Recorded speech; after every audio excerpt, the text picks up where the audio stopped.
What if I told you that you could lose fat and gain muscle at the same time? Most people think that that is impossible, but the truth is, this is absolutely achievable if you understand this one critical thing that most people overlook. And without it, you will work very hard, you'll sweat a ton, you'll eat right, but your body just won't change. For those of you who don't know me, my name is Andrew Martin. I help business owners and high performers transform their bodies and their health using a root cause approach. Now, there is a very common misconception floating around that you cannot gain muscle and lose fat at the same time. And for most people, that is simply not true. You can do both. The only exception to that really is individuals who are extremely advanced in their training, like elite bodybuilders or advanced athletes who've been doing this for 15 or more years, and their nutrition is already dialed in, and they've pretty much maxed out their genetic potential. But for someone who's looking to lose 20-ish pounds and gain a little bit of lean muscle, improve how you look, how you feel, how you perform, without stepping on stage for a bodybuilding competition, then this is 100% achievable. Now, people are going to argue that you can only be in an anabolic state where you're building muscle, or in a catabolic state where you are breaking down tissue for energy. And they're absolutely right. You cannot do these things at the same time. But here's the thing, your body doesn't just operate in one fixed state all day long. You can be anabolic for a little bit of the day, and then you can be catabolic for another part of the day.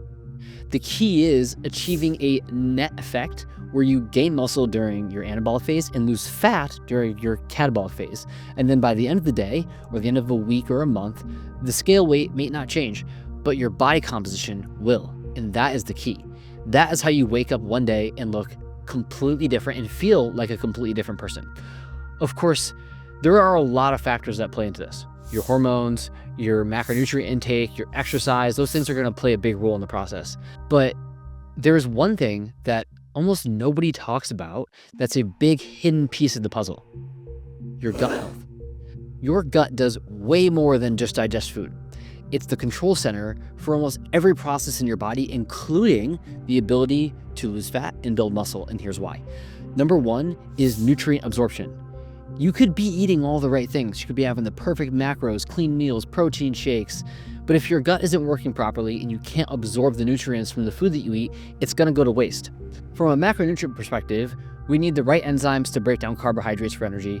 We need enough stomach acid and pancreatic enzymes to break down proteins for muscle repair. And then we need secretion of bile acids from the liver and the gallbladder into the gut to break down fats to use for hormone production. Those things are all critical. From a micronutrient perspective, we also need to be breaking down these foods so that we can absorb vitamins and minerals that are used for metabolic processes. For example, the B vitamins are critical for beta oxidation, which is the process of turning fat into energy.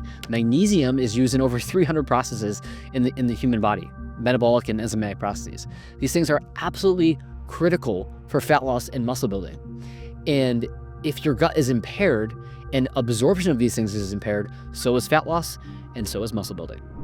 Number two is inflammation. Inflammation in the gut is going to massively impair both muscle building and fat loss. And the most common reason that we get this inflammation in our gut is something called leaky gut. The scientific community will refer to this as intestinal permeability, so we might have seen it as that. But what happens is the intestinal lining is only one cell layer thick. It's really, really thin.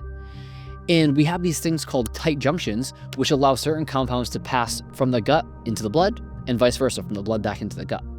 Now, when that tight junction becomes dysfunctional, then things can slip through there that should not be able to slip through.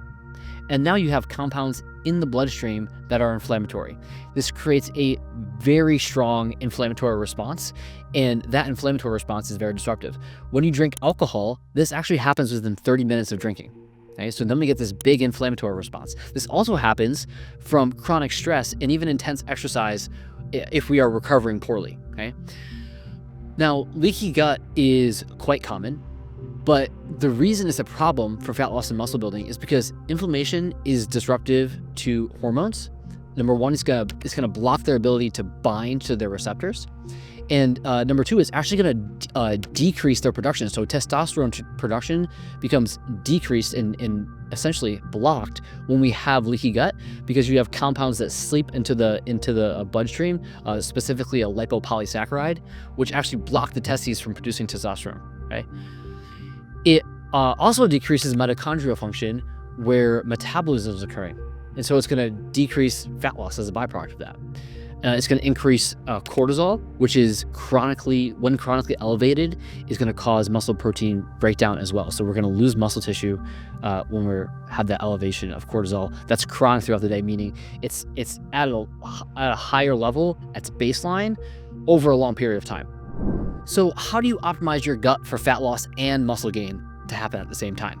Well, the truth is, this isn't going to be a one-size-fits approach. Everyone's microbiome is unique and different. It's sort of like a fingerprint, right? It's completely different from person to person. And what works for somebody else may not work for you. So to truly unlock your full potential, you need a personalized process that is specific to your gut imbalances and targets them directly. So I would really, really highly recommend getting a gut test and a comprehensive gut microbiome analysis if you have access to one. I highly, highly suggest it. So we can look for things like SIBO and Candida, nutrient absorption issues, markers of inflammation, diversity, even pathogens. The crazy part about this is a lot of the gut issues that happen can actually be asymptomatic. You could have no symptoms at all as far as bloating or constipation or diarrhea or anything like that. Yet you could still have these gut issues that are hindering your ability to lose fat and build muscle. Okay? And don't go buy one of those cheap ones off the internet that you can get yourself. They are shady, and a lot of them have even been shown to be comparing your microbiome to the microbiome of rats and dogs. So they're not super useful. And then a lot of them are also just designed to sell you their supplements thereafter. So I wouldn't recommend doing that. That said, I do want to give you some tips where if you don't have access to one of these gut tests, you can still do something here, right? In general, fiber and polyphenols are fantastic for your gut microbiome. My go-to foods for fiber are chia seeds, flax seeds, butternut squash, apples, and oats. Right? There are a lot of them, so you can look up more, but those are the ones I like. For polyphenols, my go-tos are black tea, wild blueberries, coffee actually has quite a bit of polyphenols, spinach, and turmeric. Okay.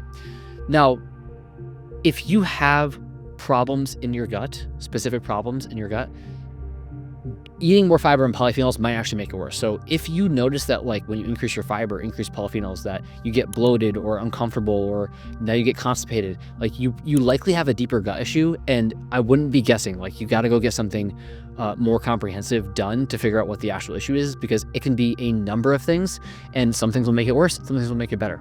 Okay, and it's hard to know exactly what that's going to be until you actually find that out. So if those do make it worse, go get a gut test. That's really the end of the story there. Now, if you in general have digestive motility issues like constipation or diarrhea, you're definitely going to want to get that sorted out as well, because that will impact your ability to gain muscle and lose fat. There's way too much to unpack about that in this video, but the goal is to have 1 to 2 full evacuations of bowel movement per day. Other than that, the basics really do make a difference here. Getting more sleep, hydrating well, making sure you have enough electrolytes and getting cellular hydration, and getting fluid into the GI tract, exercise and stress management. Those have all been demonstrated to have positive changes to gut health and your gut microbiome. The truth is, you can spend hours in the gym, eat clean every day, but if your gut is not optimized, you're leaving results on the table. 100%, without a doubt in my mind, you're leaving results on the table. The good news is that if you fix your gut, that can all change, okay? So when you optimize your gut and you get it into a good position, you will be able to lose fat and gain muscle at the same time, because your physiology will be working properly, and you'll be able to maximize that anabolic window and then maximize that fat loss window where you're a little bit catabolic, but not breaking down muscle tissue, okay? Now, if you're serious about transforming your body and your health, go watch this video where I walk through step-by-step the exact process I use to help my high-performing clients lose fat, build muscle, increase energy, reduce brain fog, and ultimately take their health to the next level.